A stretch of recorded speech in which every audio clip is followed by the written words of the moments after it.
Alhamdulillahi Rabbil Alamin. Afdal salati wa atammu taslim ala Sayyidina Muhammad As-Sadiqil Wa'dil Amin, Sayyidina Muhammadin wa ala alihi wa ashabihi al-ghurril mayamin, wa man tabi'ahum bi ihsanin ila yaumiddin. Amma ba'du, faqala Allah subhanahu wa ta'ala fi surah Al-Kahfi. Bismillahirrahmanirrahim. Wa qulil haqqu min rabbikum faman syaa'a falyu'min wa man syaa'a falyakfur. Inna a'tadna liz-zalimina naran ahata bihim suradiquha wa in yastaghithu yughathu bima'in kalmuhli yashwi al-wujuh bi'sa asy-syarabu wa sa'at murtafaqa. Berfirman Allah di dalam surah Al-Kahfi pada ayat yang ke-29 yang bermaksud, dan katakanlah wahai Muhammad, kebenaran itu ialah yang datang dari Tuhanmu. Maka sesiapa yang mahu beriman, hendaklah ia beriman, dan sesiapa yang mahu kekufuran, biarkanlah dia mengingkarinya. Kerana kami telah menyediakan bagi orang-orang yang berlaku zalim itu api neraka, yang meliputi mereka itu laksana khemah. Dan jika mereka meminta pertolongan kerana dahaga, mereka diberi pertolongan dengan air yang seperti tembaga cair yang membakar wajah mereka. Amatlah buruknya minuman itu, dan amatlah buruknya neraka sebagai tempat bersenang-senang. Surah Al-Kahfi ayat yang ke-29. Faqala Nabi sallallahu alaihi wasallam di haditsin an Sayyidina Thawban radhiyallahu anhu, qala Rasulullah sallallahu alaihi wasallam, inna Allah zawalil arda fara'aitu masyariqaha wa magharibaha wa anna ummati sayablughu mulkuha ma zawali minha wa a'taitul kanzainil ahmar wal asfar wa inni sa'altu rabbi li ummati an la yuhlikaha bisanatin 'ammah wa an la yusallita 'alaihim 'aduwan min siwa anfusihim fayastabihu baydatahum. Wa inna rabbi qala ya Muhammad, inni idza qadaitu qada'an fa innahu la yurad, wa inni a'taituka li ummatik an la uhlikahum bisanatin 'ammah wa an la usallita 'alaihim 'aduwan min siwa anfusihim fayastabihu baydatahum. Walau ijtama'a 'alaihim man bi aqtariha aw qala man baina aqtariha hatta yakuna ba'duhum yuhliku ba'dha wa yasbiya ba'duhum ba'dha. Diriwayatkan daripada Imam At-Tirmizi daripada Sayyidina Thawban radhiyallahu anhu, katanya telah bersabda Rasulullah sallallahu alaihi wasallam, sesungguhnya Allah Subhanahu wa taala mengejutkan bagiku akan bumi, maka aku melihat daripada masyriknya dan maghribnya, dan bahawasanya umatku kelak sampai kerajaannya barang yang dikejutkan bagiku daripadanya, dan diberiku akan dua perbendaharaan merah dan kuning, dan bahawasanya aku minta akan Tuhanku bagi umatku bahawa tiada dibinasakan dengan setahun yang meratai, dan bahawasanya tidak dikerasinya atas mereka itu oleh seteru atau musuh daripada lain dari mereka itu,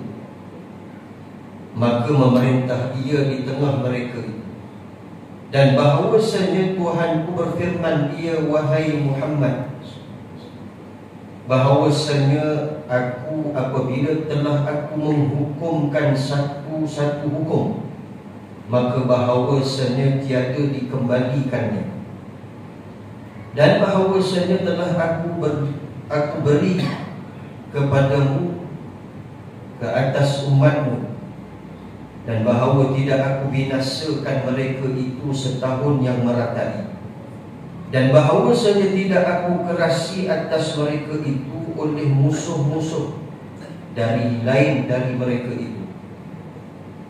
Maka diperintahkannya di tengah mereka itu, dan jikalau berhimpun atas mereka itu negeri-negerinya atau sabda mereka yang di antara negeri-negerinya, hingga jadi setengah mereka itu membinasakan akan setengah yang lainnya, dan menawannya setengah mereka itu akan setengah yang lainnya. Hasanun sahih, sadaqallahul azim, wa sadaqa rasulul karim. Muslimin, muslimat yang dimuliakan oleh Allah Subhanahu wa taala, bersyukur kita kepada Allah malam ini dapat sama-sama kita meluangkan sedikit masa bagi menyambung lagi hadis-hadis Nabi SAW di dalam kitab Bahrul Mazi pada jilid yang ke-15. InsyaAllah malam ini kita akan selesai sampai solat Isyak.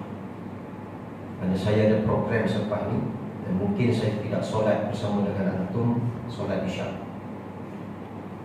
Tuan-tuan muslimin muslimat yang dimuliakan oleh Allah, sambungan kita pada pengajian yang lalu mengenai umat Nabi Muhammad SAW. Mereka tidak akan ditimpa kesusahan, kemarau yang berpanjangan sehingga setahun. Maknanya berturut-turut. Berpanjangan ni maksudnya tak berhenti selama setahun. Maknanya umat Muhammad tidak akan ditimpa kesusahan. Maka bila Nabi sebut tentang hal ini, permintaan yang dimakbulkan oleh Allah Subhanahu wa taala menunjukkan bahawa umat akhir zaman tidak diuji dengan kesusahan. Sebaliknya, mereka akan diuji pula dengan kesenangan. Senang adalah ujian Allah, susah adalah ujian Allah. Maka ujian yang paling sulit daripada ujian-ujian yang dihadapi oleh manusia adalah ujian kesenangan. Ini terbukti banyak pedoman kisah-kisah yang kita dapat daripada Al-Quran dan Sunnah Nabi SAW, iaitu hadis Nabi mengenai umat-umat yang terdahulu. Gagalnya mereka itu berhadapan dengan ujian kesenangan. Sebagai contoh, Qarun ni dihidup pada zaman Nabi Allah Harun alaihi salam. Dan Qarun ini bukan calang-calang orang yang soleh asalnya, orang yang baik, orang yang mentaati perintah Allah Subhanahu wa taala. Namun bila mana Allah beri ujian, iaitu kelebihan Qarun boleh mencipta emas, semua kelebihan kehidupannya dikelilingi dengan emas. Dengan kekayaan itu akhirnya Qarun menyombong diri kepada Allah Subhanahu wa taala, hingga akhirnya Qarun ditenggelamkan ke dalam bumi bersama harta-hartanya. Maknanya sudah ada pedoman di dalam Al-Quran perbandingan antara ujian kesusahan dengan ujian kesenangan. Yang paling sulit adalah ujian kesenangan. Yang paling mudah untuk kembali kepada Allah adalah ujian kesusahan. Sebab itu kita boleh tengok Ramadan yang kita lalui sebelum ini, semua orang berhadapan dengan kesusahan. Tidak ada makanan dan minuman di siang hari. Tak boleh makan, tak boleh minum. Makanan ada, tapi tak boleh makan, tak boleh minum. Bila kita susah, kita akan lebih banyak memperhebatkan ibadah kita kepada Allah, mengharapkan redha Allah. Bahkan sebelum Ramadan sudah dianjurkan satu program ambang Ramadan, minta supaya Allah sampaikan kita di dalam bulan Ramadan. Dah masuk dalam bulan Ramadan, minta kepada Allah supaya kita dapat kelebihan Lailatul Qadar. Maksudnya hubungan manusia dengan Allah ni makin erat bila diuji dengan kesusahan. Tetapi sebaliknya, bacaan kita pada malam ini adalah sambungan daripada umat Muhammad tidak diuji dengan kesusahan, mereka diuji dengan kesenangan. Dan kita boleh melihat juga hari ini betapa ramai orang yang diberi kesenangan payah untuk mereka kembali kepada Allah Subhanahu wa taala apabila mereka tersesat jalan. Ini maknanya bukan kita tuduh orang sesat, bukan. Ini namanya tersesat jalan. Apa sebab? Kerana Al-Quran diturunkan oleh Allah sebagai petunjuk jalan, petunjuk hidayah. Dalilnya surah Al-Baqarah ayat yang pertama, Dzalikal kitabu la raiba fihi hudan lil muttaqin. Inilah kitab yang diturunkan oleh Allah sebagai petunjuk bagi orang-orang yang bertakwa. Quran ni petunjuk. Tapi bila manusia diuji dengan kesenangan, sampai satu tahap mereka tak boleh turut apa yang ada di dalam Quran. Quran kata halal, yang halal diambil. Quran kata haram, yang haram pun dia buat. Quran kata boleh, dia buat. Quran kata tak boleh pun dia buat. Dah jadi normalisasi. Tak ada istilah tak boleh, semuanya boleh. Yang halal pun boleh, yang haram pun boleh. Ini nama dia. Bila mana manusia tidak boleh berbalik kepada Quran, maka sesungguhnya sesatlah manusia itu. Ustaz pandai-pandai tuduh orang sesat. Beginilah daripada Selangor nak ke Kedah. Ambil contoh zaman dulu, bukan contoh zaman sekarang. Zaman sekarang ni signboard penuh tepi jalan. Signboard ni dia petunjuk jalan. Atau bahasa dia petunjuk jalan. Kita ambil contoh satu zaman yang tak ada signboard. Nak balik kampung daripada Selangor ke Kedah, maka kita berjalan atas rasa-rasa. Rasa-rasa kanan, rasa-rasa kiri, rasa-rasa straight, rasa-rasa jalan ni. Sampailah ke satu pintu gerbang, dia tulis dekat pintu itu, selamat datang ke Kota Melaka. Itu namanya apa tuan-tuan? Sesat. Kita tak tuduh orang sesat.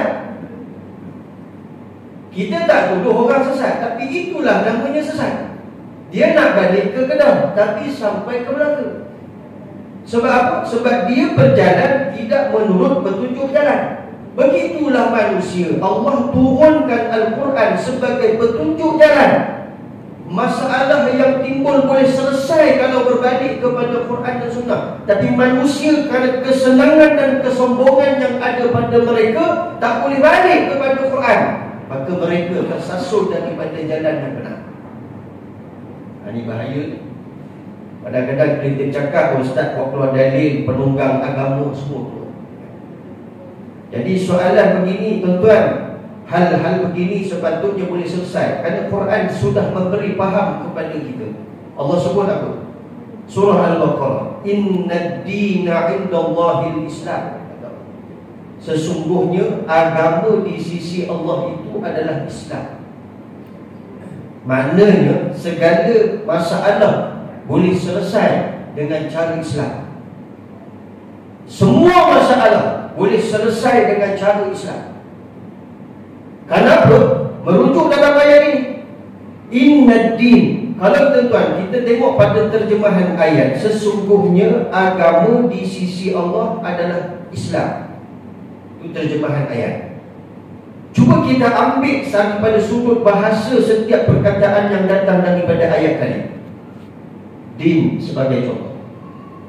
Inna din, inna sesungguhnya. Din itu agama, terjemahan dia. Tetapi kalau merujuk pada bahasa, din itu dinul adyan, cara hidup. Dan Islam kan, indallahil Islam. Islam itu pada bahasanya adalah salam, selamat. Seolah-olah ayat ni Allah nak bagi tahu jalan hidup yang paling selamat adalah jalan hidup Islam. Apa-apa masalah boleh selamat kalau balik kepada Islam. Kenapa mesti Islam? Kerana dasar Islam itu adalah Al-Quran dan Sunnah Nabi SAW. Tak lari daripada itu. Sabda Nabi SAW, taraktu fikum amraini, aku tinggalkan kepada umatku dua perkara. Kalau mereka berpegang dengan dua perkara ini, lan tadillu ba'dahuma abada, selama-lamanya, kata Nabi, mereka tidak akan tersesat. Maka dua perkara ini, kata Nabi, kitabullahi wa sunnati, Al-Quran dan Sunnah Nabi SAW. Malam dengan sebab hidup terlalu senang, diuji dengan kesenangan, akhirnya mereka sanggup melanggar perintah Allah, sanggup berbuat apa sahaja yang dilarang oleh Allah. Kenapa? Kerana ujian yang paling sulit adalah ujian kesenangan. Tuan-tuan muslimin muslimat yang dimuliakan oleh Allah, ada satu soalan orang tanya saya 3 minggu lepas. Soalan dia, Ustaz, berlaku musim haji. Soalan ni soalan panas, soalan politik. Dia tanya saya, barangkali dia nak pangkap saya kot, tuan. Waktu tu tengah panas isu ni. Soalan dia, pergi haji dengan pilihan raya, Ustaz pilih yang mana? Itu soalan dia. Soalan dia tu kan, memang nak cari pasal dengan Ustaz. Tuan-tuan nak pilih mana? Tak tanya tuan-tuan dulu kan? Saya bagi jawapan, tapi jawapan saya juga dalam bentuk soalan supaya dia belajar. Sepatutnya soalan yang tak muncul, tak keluar dan tak perlu tanya. Saya tanya satu soalan dekat dia, kita nak solat maghrib. Solat maghrib hukumnya wajib. Solat 5 waktu, bukan maghrib dia, 5 waktu hukumnya wajib. Dalam masa yang sama, perut ni nak terberak, lagi 1 inci nak keluar. Tuan-tuan pilih mana? Pergi tandas dulu ke solat dulu? Itu jawapannya. Dah bagi jawapan saya. Itu teruk sangat bunyinya, Ustaz. Ambil jangan buruk sikit. Makan malam. Makan malam ni saya ambil selepas daripada maghrib. Kenapa? Sebab bahasa Arab ni disebut futur, ghada, asya. Futur ni makan sarapan pagi, ghada makan tengah hari, asya makan malam. Dan disebut makan malam itu 7.30 lepas maghrib lah ceritanya. Cerita lepas maghrib. Makan selepas maghrib. Pasal tak makan lagi tamrin, tak makan petang, tak makan malam. Makan dengan solat. Tuan-tuan pilih mana dulu? Maghrib dulu ke makan dulu? Baik, kita ambil sabda Nabi SAW. Nabi kata apa? Ta'asya qabla al-isya. Nabi kata makan malam dulu sebelum solat isya. Makan hukumnya harus, solat hukumnya wajib. Tapi kenapa Nabi suruh makan dulu? Adakah Nabi meninggalkan perkara yang wajib? Adakah Nabi SAW bawa ajaran sesat? Adakah Nabi SAW tak betul? Yang tak betul otak kita. Kita tak belajar agama, kita tak tahu, kita tak nampak mudarat dia. Islam ni pada sudut mudarat perlu dipandang juga. Pada sudut hukum pun kita nak kena belajar, pada sudut mudarat pun kita nak kena belajar. Hukum wajib ni dia ada dua, satu muwassab, luas waktunya, satu mudayyak, sempit waktunya. Belajar pada bab wajib pula, kemudian belajar pada mudaratnya pula. Kalau tuan-tuan tinggalkan makanan tuan-tuan dekat luar, kena pula kambing guling malam tu, di solat isyak, rasa-rasa solat kita khusyuk ke cucuk. Perut tengah lapar, kambing guling dekat luar, pergi masuk solat dulu. Solat tak dapat khusyuk tu mudarat dia. Macam buang air solat tadi lah. Kalau tuan rasa, Ustaz, saya boleh tahan walaupun 1 inci, silakan. Kalau tercicir tengah-tengah masjid, mudarat dia besar. Kapet masjid jadi najis, pakaian jadi najis, terkena pada orang sebelah, itu mudarat dia. Jadi maksudnya, kita bila tak balik kepada pemahaman agama kita yang jelas, kita akan jadi keliru. Kita rasa seolah-olah ini kesenangan, kita dah ada kemampuan untuk pergi haji, silakan pergi haji. Tapi kita ambil satu situasi, kalau kita berdepan dengan situasi Gaza, kita jadi orang Gaza, negara kita ditembak, dibunuh, diserang, dalam masa yang sama berlaku musim haji. Tuan nak pergi haji atau nak mempertahankan Gaza? Ni namanya fiqh keutamaan. Bukan main kedah bagi Ustaz, boleh tak boleh. Dan kita ada hukum, kita ada manhaj, kita ada perjalanan Al-Quran, Sunnah, Ijma' dan Qiyas. Lepas tu saya marah. Pasal apa? Soalan tu nak suruh saya jadi orang sesat juga. Saya bagi balik jawapan, suruh fikir 10 kali. Kalau tak faham, belajar sampai faham, bukan bertanya untuk faham. Muslimin, muslimat akan dimuliakan oleh Allah Subhanahu Wa Taala. Itu ceritanya. Maknanya kita ni terlalu senang, sampai satu tahap kita jadi bengong dengan sebab fitnah-fitnah yang berlaku mutaakhir ini. Kenapa boleh jadi macam tu? Sebab kita rasa kita senang. Tak payah susah-susah, Ustaz, kita ada mufti, balik duduk mufti je. Kepada mufti, tak payah solat, biar mufti keluarkan keputusan, begitu. Kita kena ada ikhtiar. Jadikan solat kita solat yang sempurna, mesti belajar. Maka bila kita belajar, insya-Allah kita faham, terpandulah kita dengan petunjuk hidayah Allah Subhanahu Wa Taala. Kalau nak lepas daripada ujian kesenangan ini. Muslimin, muslimat yang dimuliakan oleh Allah Subhanahu Wa Taala. Sambung. Qala muallif rahimahullah wa nafa'ana bi ulumihi fid darain. Sabda Nabi SAW,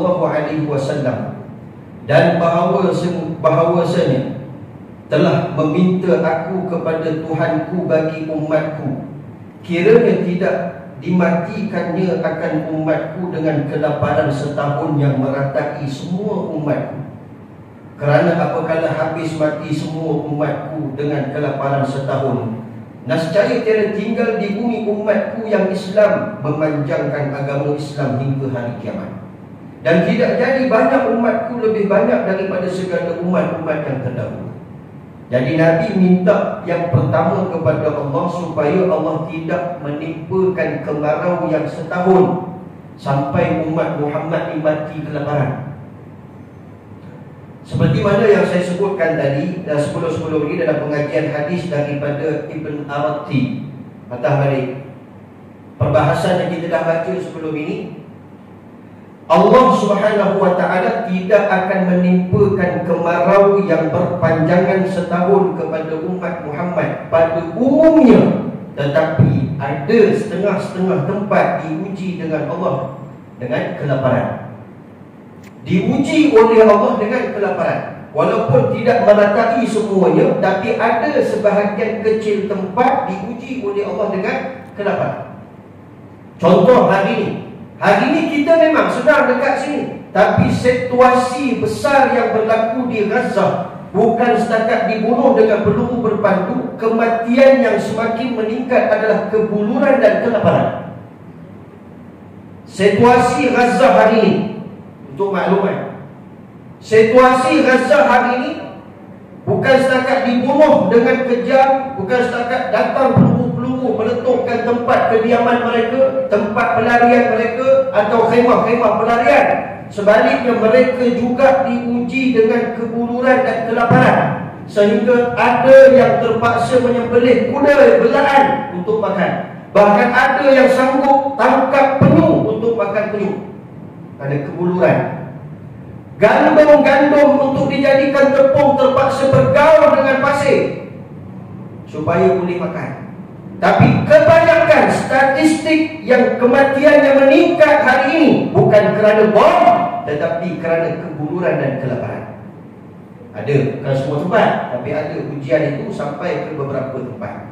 Dan ujian yang sampai ke beberapa tempat itu juga adalah ujian buat orang yang diuji dengan kesenangan. Adakah kamu akan menghulurkan bantuan atau kamu akan diam 1000 bahasa? Allah uji kita ni. Berlaku dekat Palestin tak makan, tapi dalam masa yang sama kita diuji oleh Allah. Allah nak tengok kamu senang, kamu pandang tak saudara kamu dekat sana. Kalau kamu pandang, apa tindakan kamu?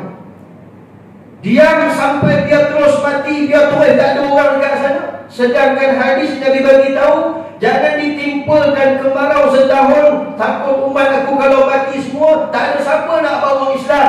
Atau kalau kebanyakan umat aku mati, so maka tak ramailah umat aku di hari akhirat berbanding dengan umat-umat yang terdahulu. Karena adalah Nabi SAW berbangga umatnya begitu ramai. Tuan-tuan muslimin muslimat yang dimuliakan, so perkara ni secara umumnya dia tak akan berlaku lah. Kita senang. Tapi dalam perbahasan yang lalu dia ada sebut mungkin sebahagian kita diuji dengan kesusahan.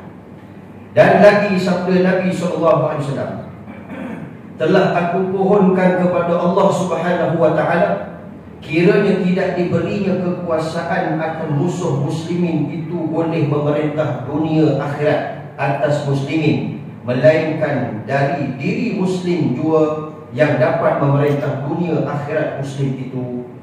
Nabi minta kepada Allah yang kedua supaya orang Islam mukmin tidak dipimpin oleh orang kafir. Sebaliknya yang memimpin orang mukmin adalah orang mukmin. Ini pun kita dah hurai secara ringkas sebelum ini. Kenapa? Ini salah satu doa yang dimakbulkan oleh Allah Subhanahu wa ta'ala. Kita ada baca juga dalam hadis yang terdahulu, perbahasan yang terdahulu, kata sebahagian ulama dalam urusan akhirat orang kafir tak boleh memerintah orang Islam. Tapi dalam dunia mungkin ada sebahagian orang kafir boleh memerintah orang Islam nak membangunkan dunia.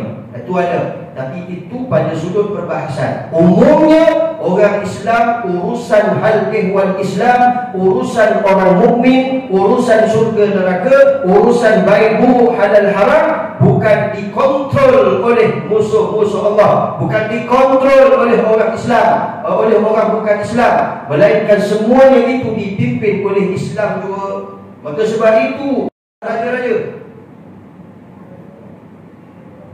Kenapa? Sebab saya dah sebut sebelum ni, saya terbaca mengenai kisah sultan-sultan dan raja-raja di tanah Melayu.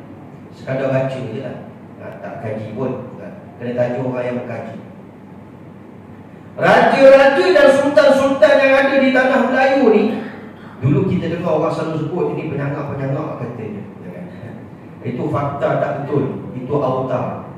Kalau ikut dalam bacaan kitab saya, raja-raja dan sultan ini adalah perwakilan Khalifah Utsmaniyah yang dihantar di setiap tanah Melayu untuk menjadi wakil kepada Khalifah Utsmaniyah.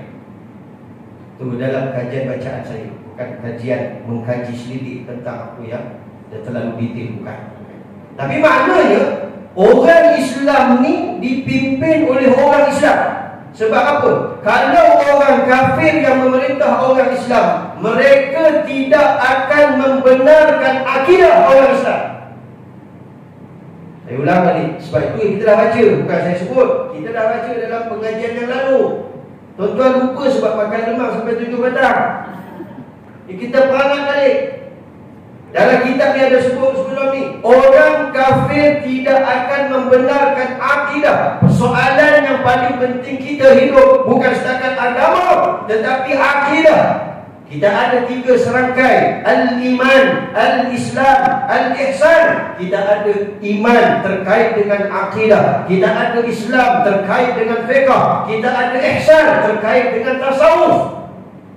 3 serangkai ni kena ada pada setiap orang Islam. Tapi bila akidah tergugat, ini bahaya. Ini ancaman besar bagi umat Islam di akhir zaman. Sebab itu fitnah yang paling besar, kata Nabi SAW, adalah fitnah Dajjal. Pasal apa Dajjal? Sebab Dajjal dia akan menyesatkan manusia. Kehadiran Dajjal nanti, dia akan mengakui dirinya Tuhan. Nanti kita akan baca dalam kitab kita juga, jangan risau. Sebab kisah Dajjal ni hadis paling banyak dalam kitab yang kita baca. Jadi tuan-tuan, Muslimin muslimat yang dimuliakan Allah, urusan akhirat, urusan ini perlu diletakkan ke atas orang Islam. Kalau berlaku juga ustaz, mungkin sebahagian kecil berlaku, tetapi tak sepatutnya berlaku. Sebab apa? Sebab ini adalah permintaan Nabi SAW yang dimakbulkan oleh Allah Subhanahu wa taala. Tak boleh berlaku melainkan orang Islam yang memerintah.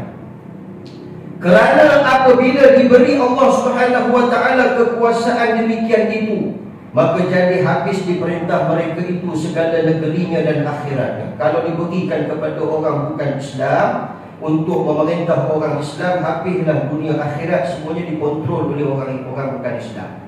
Lepas ni tak boleh bersembahyang, tak boleh puasa, tak boleh pergi haji. Kalau solat pula sakit dibawa perbahasan kena kurangkan solat. Macam tu lah boleh jadi kan. Kena sungguh pasal lihat sangat sungguh 7 rakaat kan. Kita membincangkan keputusan muktamad daripada akta-akta sekian-sekian, maka solat subuh dikurangkan 1 rakaat. Kacau. Subuh daripada 2 jadi 1 tu bukan subuh tuan-tuan. Itu witir namanya. Jadi tuan-tuan, subuh 2 rakaat. Apa sebab kita solat subuh 2 rakaat? Apa hikmahnya? Ini belajar, kita belajar juga ni. Bukan setakat solat je. Kenapa subuh Allah suruh kita solat 2 rakaat? Hikmah dia. Kerana manusia bila bangun tidur, kita dalam keadaan mamai, kita tak mampu mengerjakan solat lebih, maka Allah suruh kita ringankan solat itu, cukup sekadar 2 rakaat. Itu pun ada yang tambah sampai jadi 3 rakaat. Pasal apa? Terlebih mamai. Ada juga. Tapi setakat ni kurang tak ada. Kalau kurang tu bukan setakat mamai tu, gila dah.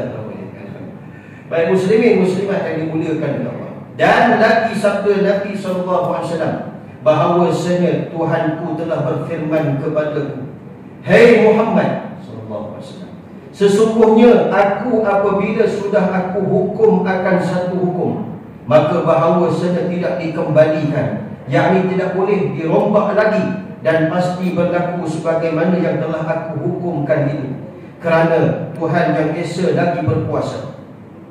Tiada boleh sesiapa melawanku sepanjang waktu dan masa.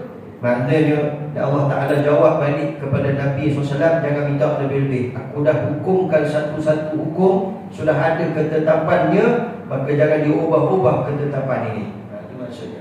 Tak boleh dirombak, tak ada siapa nak boleh lawan kebesaran dan kekuasaan Allah Subhanahu Wa Ta'ala. Tak ada siapa pandai-pandai.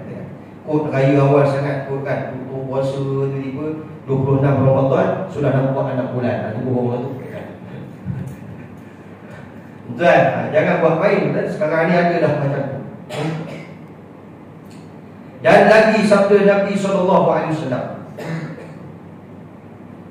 bahawasanya aku telah berkurnia kepadamu kelaparan dan kebuluran setahun yang kemarau yang meratai mereka itu. Maknanya Allah dah makbulkan, kurniakan ke atas Nabi SAW permintaan itu. Adapun sedikit-sedikit kumpulan daripada muslimin kena kelaparan itu berlaku jua. Maksudnya ni ketetapan dia. Dan dulu kita dah baca, dia ulang balik dekat sini. Sebenarnya secara umumnya memang diuji dengan tidak diuji dengan kelaparan dan kebuluran. Tapi kata Allah, bila aku dah hukumkan satu-satu hukum, ada tempat yang diuji dengan kelaparan. Itu maksudnya. Sabar dia atas apa yang berlaku. Sekiranya sabar dia, maka balasannya syurga. Dan jika tiada sabar dia, maka balasannya seksa, atau akan jadi turunnya azabku ke atas mereka kerana maksiatnya. Maka aku beri rasa kelaparan, aku beri rasa lapar dunia. Itu maksudnya Allah Ta'ala bagi juga, walaupun tidak meratai seluruhnya, ada juga beberapa tempat yang diuji dengan kelaparan. Ini sebagai ujian untuk melihat mereka pula sabar ke tidak atas ujian Allah. Itu maknanya. Ada. Tak semua. Macam kita lah. Kita hari ini dalam masa yang sama, dua-dua kena uji. Sana diuji dengan kelaparan, di sini diuji dengan kesenangan. Memandang atau pandang ke tidak kita apa yang berlaku terhadap saudara kita. Apakah belas ihsan kita terhadap mereka? Adakah biarkan mereka mati dalam keadaan kebuluran dan kelaparan, atau kita akan ikhtiar cari jalan untuk menyelamatkan mereka? Semua itu dia berbalik atas urusan orang Islam. Dan lagi sabda Nabi SAW, bahawasanya tidak aku kerasi atas seteru atas umat-umat kamu lain daripada mereka itu. Allah sudah letakkan satu ketetapan yang memerintah orang Islam adalah orang Islam, bukan orang kafir. Itu tuntutan yang dimakbulkan oleh Allah. Maksudnya apa? Yang berkuasa, yang memerintah orang Islam atas orang Islam, bukan orang kafir. Tapi tengok kat sini, maka sama Islam itu aku jadikan berperintahan dan berlawanan. Dalam Islam ni pun Allah letakkan satu gate, ada kebenaran dan ada kebatilan. Sentiasa berlaku peperangan dan pertumpahan darah sesama Islam. Ini ketetapan yang telah ditetapkan oleh Allah Subhanahu Wa Taala. Contoh berlaku di zaman Nabi SAW, perang Siffin. Siffin ini adalah perang di antara sahabat sama sahabat. Sayyidina Ali lawan dengan Sayyidina Muawiyah, dua-dua sahabat. Begitu juga dengan perang Jamal. Perang Jamal, Sayyidatina Aisyah memimpin satu pasukan, Sayyidina Ali memimpin satu pasukan. Dia akan jadi juga. Pasal apa? Sebab Allah dah tetapkan tadi permintaan Nabi SAW, orang Islam akan merintah orang Islam. Cuma apa? Ada pertembungan di antara kebenaran dan kebatilan. Ada orang Islam yang suka buat baik, ada orang Islam dia tak suka buat baik.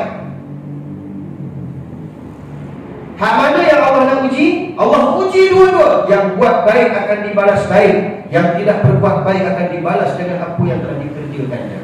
Sebab itu Allah berfirman, "Man ya'mal mithqala dzarratin khairan yarah, wa man ya'mal mithqala dzarratin syarran yarah." Lalu kita tengok ya. Saya buat satu kajian yang lain, merujuk di dalam kitab-kitab yang saya baca. Masalah yang timbul di dalam Islam, konflik, peperangan, pertumpahan darah, perbalahan, pertempuran adalah Islam atau datang daripada orang Islam, bukan datang daripada orang kafir. Sejarah telah membuktikan yang membunuh khalifah-khalifah Ar-Rasyidin, Sayyidina Umar, Uthman, Ali, bukan orang kafir, orang Islam. So orang Islam yang macam mana Ustaz? Yang hatinya ada problem. Nak kena bahas bulan depan. Bulan ni tak ada. Hati yang ada masalah, yang dia ni tak boleh suka berada di atas jalan kebaikan, yang dia nak suka buat jahat, orang Islam. Begitu juga sejarah jatuhnya Khilafah Uthmaniyah. Khilafah Uthmaniyah yang terakhir sebelum kita berada di atas sistem demokrasi ala barat ni. Kita berada di bawah sistem Khilafah Uthmaniyah. Yang menjatuhkan Khilafah Uthmaniyah adalah orang Islam. Maka ini disebut sebab pun tidak maknanya Allah bagi kekuasaan untuk orang Islam memerintah orang Islam, tapi ada orang Islam yang memerintah dengan gila dan jahat dan zalimnya. Ini yang berlaku. Disebut lagi, sebab pun tiada ku beri seteru itu mengerasi atas Islam pada perintah dunia akhirat, supaya diperintahnya dengan demikian semuanya perihal untuk umat Islam. Tetapi sabda Nabi SAW, dan jikalau berhimpun mereka yang di bumi, atau sabdanya mereka yang di antara segala bumi, hingga jadi setengah mereka itu mengerasi memerintah dan berlawanan setengahnya, dan menawan setengah mereka itu akan setengah yang lainnya.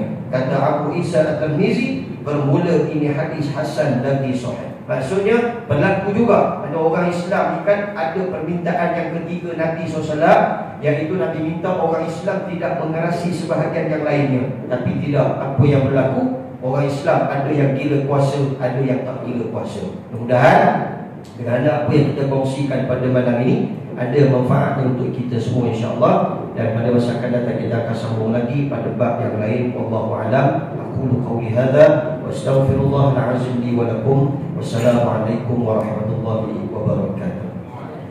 A'udzubillahi minasy